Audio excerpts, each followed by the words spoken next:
NGO 2.0 has evolved very quickly since my last visit here. We are now building cross-sector partnerships with the three sectors: the CSR, corporate social responsibility sector, the media sector, and the software developers communities in China. In a nutshell, NGO 2.0 is dedicated to strengthening the grassroots NGO sector in Western and Central China through the use of new media technologies. And at the core of our project is the Web 2.0 workshops. What you saw is a snapshot of our first workshop held in Guangzhou.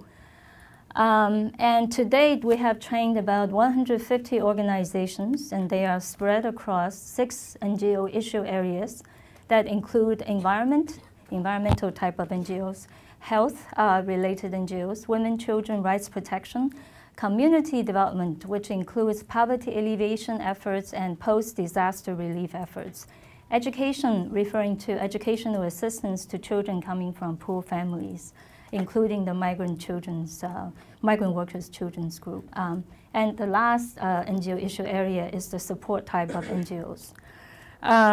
The workshop brings together representatives from 30 to 35 grassroots NGOs in central and western parts of China for a 3-day intensive training of Web 2.0 concepts and 2.0 tools.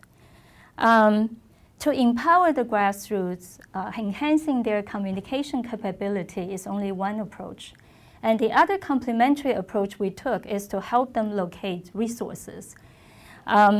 To accomplish that goal, we are building cross-sector partnerships with different sectors. And the first cross-sector partner that we approached and cultivated is the CSR sector. As it goes, I don't have time to get into details about why they are the first sector that we cultivated our relationship with. As it goes, most of the major funding avenues in China were made more or less inaccessible to grassroots NGOs. So the grassroots need to learn how to build partnerships with the corporate sector. And in response to that particular need, NGO 2.0 came up with a strategy to help connect the two sectors and to help create opportunities for collaboration by playing the matchmaker. So you have seen this map throughout the day for several times. I do want to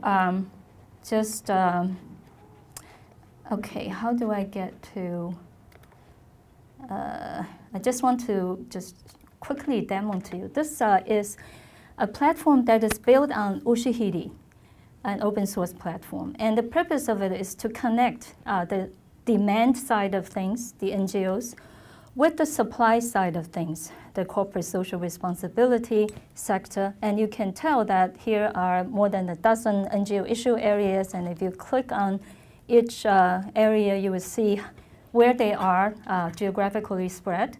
And we hope that the NGOs and the corporate sector will be able to find each other on this map, at least to get to know what each other has already been contributing to the social sector. And as you can tell, the NGOs, well, this is a DIY map. So the NGOs come to this map to post their own projects and needs. And at the same time, we display various kinds of corporate resources made available by the CSR programs. This category has to do with the corporate, availability of corporate equipment and goods to give away. And this has to do with the funds from the corporate section. And this is very important, the corporate volunteer help. Okay, so back to my PPT. This is a super quick introduction to the NGO 2.0 project. Being engaged in this social practice brought me to a new field of inquiry, which I named social media action research. It is a term I coined to indicate the new research opportunities that were opened up by the convergence of social action and social media. And I want to emphasize that the NGO 2.0 project was not motivated by research. Research came as an afterthought.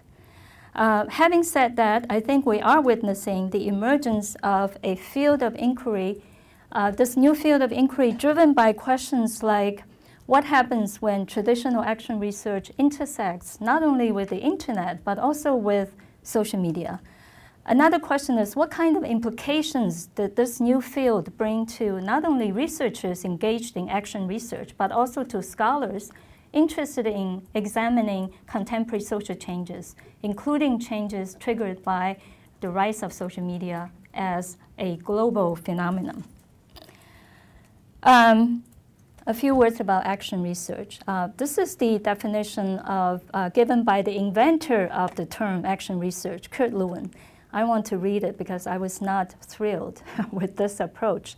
What engaged me more is a different school, collaborative inquiry, which means looking at action research not as research on people, but with people. I think this echoes what Bu Wei already talked about. What this means, so this school of the collaborative inquiry was set up in the 1970s, but I think it's highly relevant to today's new media environment. What this means is that all the active participants involved in NGO or community practices are fully involved in making research decisions as co-researchers. So the primary question I would like to raise is who are the co-researchers for an ideal NGO 2.0, an ideal social media civic project? And secondly, what does the ecology of social media enabled activism look like today? Now, in the old media environment, we have two groups of researchers, the academic researchers and the NGO foundation folks. Now, the whole ecology changed with the entry of social media because social media brought in, on a massive scale, 3 new groups of co-researchers. And they are the corporate social responsibility programs, free agents, and software developers, open source software developers communities. I want to talk about each group one by one. The corporate sector as a co-researcher, especially the CSR programs that utilize the social media to trigger mass activism online. And this is a classic example of this type of activism online. This is ecommerce, which is a CSR program sponsored by a Japanese IT company. And it's a program that nurtured virtual trees collaboratively, and at the same time to contribute to the actual environment to cope with global warming. So how it worked is that virtual leaves were planted online, and then real trees were planted accordingly, proportionately. Another classic example that is probably you're more familiar with is the free rice game. Now, the Chinese example of the CSR type social media program is Sohu.com's Green Forest. Now, I don't know how many of you had a chance of playing on this platform, but you log on to the mini platform and you take a quiz, and you'll find out the daily emissions of your carbon dioxide, and you generally feel very guilty about your lifestyle, so you'll be very motivated to donate virtual trees. Both Ikotonoha and Sohu's Green Forest follow this double win formula. You play, we donate, we meaning the corporate sector. Even a smarter move, it's a triple win solution, has become very popular in the States, which is you play, we donate, and charities win. And a very good example is a game platform, Games That Give. Now, in China, the counterpart is Tencent Foundation's recently established micro-compassion campaign. So all those examples showed us that the corporate sector is actively engaged in shaping a social media culture that made an impact on philanthropy and the nonprofit sector, regardless of what their motivations are.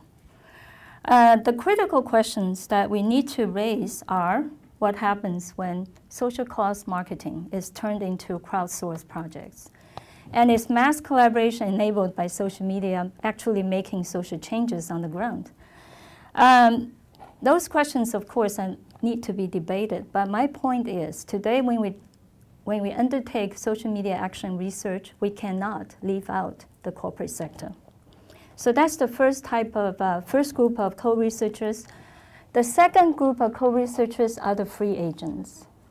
Today, a social media influential can easily kick off a networked fundraising campaign. And I'd like to share with you my experience working as a free agent to raise funds for an NGO based in Guangxi. Causes is an application on Facebook that allows you to easily raise funds and to recruit supporters for your nonprofit. I tried that app on my 60th birthday, and it took me 3 weeks to add hundreds of people to be my friends on Facebook. And I succeeded in raising $5,000 US for this NGO in Guangxi province. And the most generous giver was actually a total stranger. So this experience, I learned, the lesson I learned from this experiment is that social media provide an excellent platform for us to nurture weak ties and to build comradeship around a social cause, a common social cause. And the Chinese example of free agents, I think many of you knew who Deng Fei is, a well-known Chinese journalist who promoted his free lunch for children campaign on Weibo, and it spread like wildfire. So that's the second type of co-researchers that we need to take into consideration. The third co-researchers are open source software developers communities. And the conceptual framework involved with this group is co-design, collaborative design.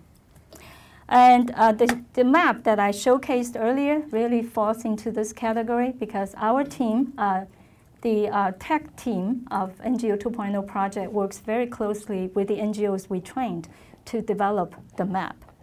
And to build on the collaborative spirit, the project NGO 2.0 is planning to hold a hackathon event, perhaps a year and a half from now in Guangzhou.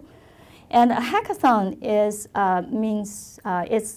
it comprises of a series of marathon sessions during which geeks, hackers, software developers will come together with NGOs to co-design applications and prototype Web 2.0 tools that meets the communication and information needs of grassroots NGOs. So I did this quick mapping of the players in the emerging field of social media facilitated action research. And my main purpose is really to show you that this type of research doesn't just involve the NGOs and the academic researchers. There are other players on the ground. Those are the 3 other players I introduced, and all of them are equally invested in shaping an NGO 2.0 ecology. And this kind of collaborative structure has become an increasingly global phenomenon. Oh, wow. 2 more minutes. A field of inquiry won't be a field without debates. So I'm at the stage of identifying and collecting critical questions, and I'd like to share some of the questions with you. First of all, are social media just about buzz making, and are they instrumental to creating change on the ground? Those 2 questions converge on the current debate over clicktivism. Is social media posing a real challenge to the old organizational form of NGO? Crowdsourcing, is it sustainable in the nonprofit world? I think this is a question Chen Ting will probably be able to address. What about cross-sector collaboration? Is that a good way to go? What kind of challenges that we have encountered? And finally, how do we measure the impact of social media on social change on the ground? I'm coming to the end of my presentation. I want to share with you, and if you are interested in finding out more about our project, I made a visual history of the project, and I posted it on the Pinterest. And there are some videos made by the NGOs we trained. So it's a lot of fun. I think I'm just going to stop here. I want to be a good citizen. Okay, thank you.